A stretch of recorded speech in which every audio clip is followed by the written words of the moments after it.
The rain on Delta Novus 4 was not water, but a slow, persistent drizzle of liquid methane that fell in gray sheets and pooled in the neon-reflecting canals below the habitation towers. In one of the less reputable spires, a human named Elias sat in his dim apartment, listening to the thrum of the city and the constant, gentle hiss of the corrosive rain against his window.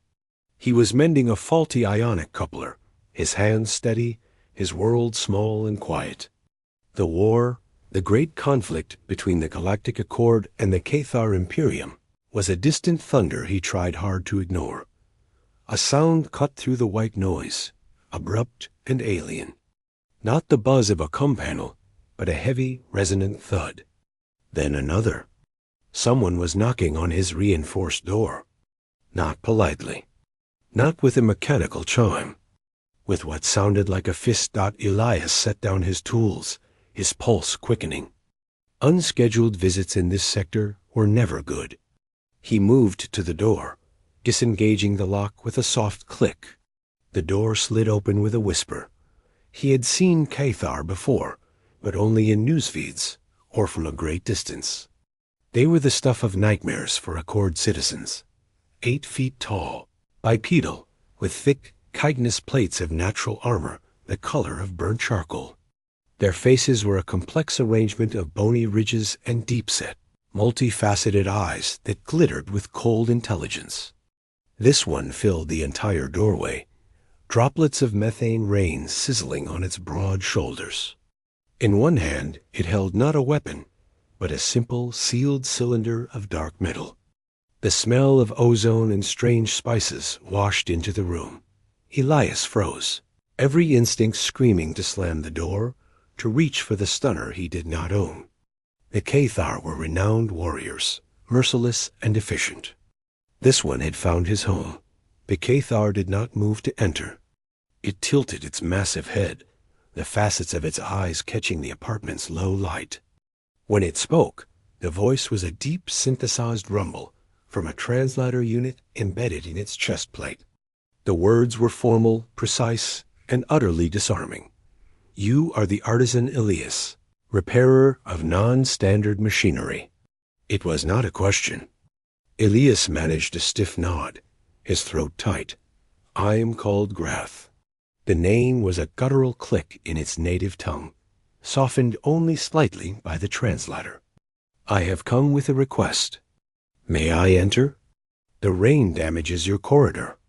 The absurd courtesy of the statement broke through Elias's paralysis. He stepped back, a wordless gesture of permission. Grath ducked through the doorway, his bulk making the small living space seem like a child's playroom. He stood awkwardly, as if unsure what to do with his imposing form. What request could a Cathar warrior possibly have of me? Elias asked, his voice surprisingly steady. Grath looked down at the cylinder in his hand. With a soft hiss, he opened it. Inside, nestled in protective foam, was not a bomb or a strange weapon, but a music box. It was of obvious human design, an antique of polished walnut and brass, intricately carved with floral patterns. It was also clearly broken. The tiny key was stuck, and one corner was dented. This, Grath rumbled, his giant clawed fingers hovering over the delicate object with unsettling care. It was acquired. During the campaign on Vega Prime, it belonged to a human family. I have listened to its memory, a recording of its function. The sound it produced was not like war songs or drills. It was small and complete. Elias stared, comprehension dawning slowly. You want me to fix it? Yes. The single word was laden with a weight Elias could not immediately place. My people have crafts. We forge, we build engines of war, we sculpt memorials from asteroid stone. But this subtlety of tiny gears, this creation of meaningless beauty for its own sake. It is a language I do not speak, but I wish to hear it again. Elias picked up the music box, his artisan's fingers tracing the damaged corner, testing the stiffness of the mechanism. Why? Why this? You could have taken anything. Weapons, tech, treasures. Grath was silent for a long moment. The only sound was the hissing rain. On Vega Prime, he began, the translator flattening the emotion but not erasing it. I led the breach of a stronghold. The resistance was fierce, as humans are. When it was over, I walked through the silence. In a ruined room, this was playing. It was under rubble, but it was still trying to sing. A child's toy. It played a simple tune while the world ended around it. I have heard the screams of dying starships and the chants of victory in great halls.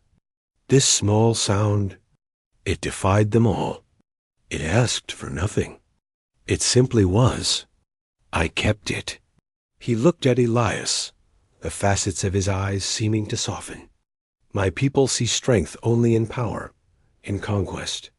This is a different strength. I have studied your history, artisan. You build cathedrals and symphonies alongside your warships. You create things that have no purpose but to be. This is a mystery to us, and I am tired of only knowing one kind of strength. Elias felt the last of his fear melt away, replaced by a profound, humbling understanding.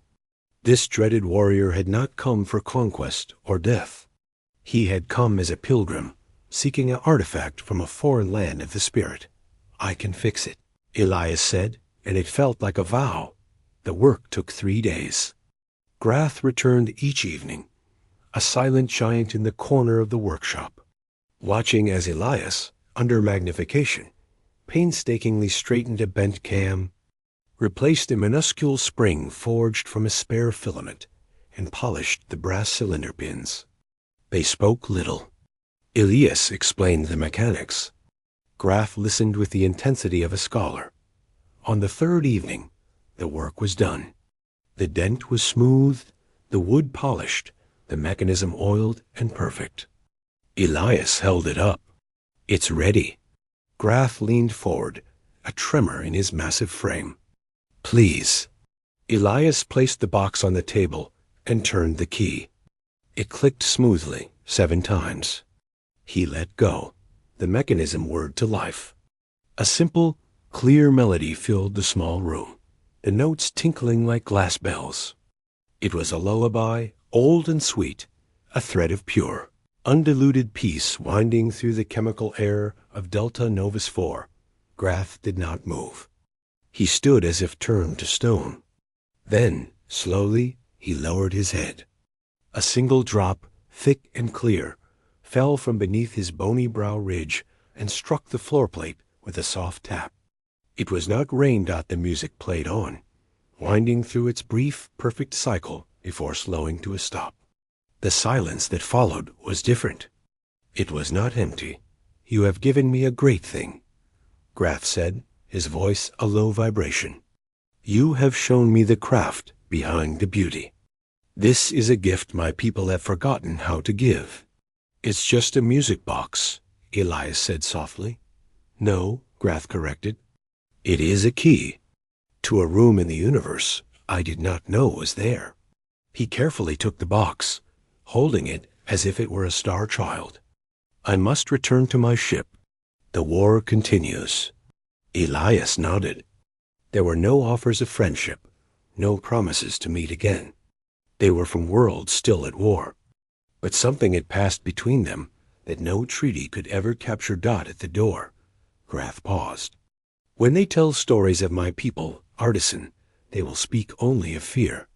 This, he lifted the box slightly, this I will keep. And I will remember that humanity's true strength is not in matching our fury, but in building music boxes that play in the ruins. That is a power we do not understand. And that is why, in the end, you will endure. Grath stepped back into the falling methane rain and was gone. Elias closed the door. The apartment felt smaller again, but the silence was no longer just the absence of sound. It was now filled with the echo of a tiny, perfect melody and the memory of a warrior who had come not to break, but to ask for a song. He looked at his hands at his tools and saw them not as things for mere survival, but as instruments. They could mend more than ionic couplers. They could, in their own small way, mend understanding. High above, in a Cathar dropship climbing through the turbulent atmosphere, a warrior sat in his austere cabin. The only light came from a viewing port, showing the receding neon sprawl of the city. In his hands, he carefully turned the key. As the ship pierced the cloud layer and the first brilliant points of starlight appeared, the lullaby began to play again, a tiny, defiant anthem of beauty against the vast and silent dark.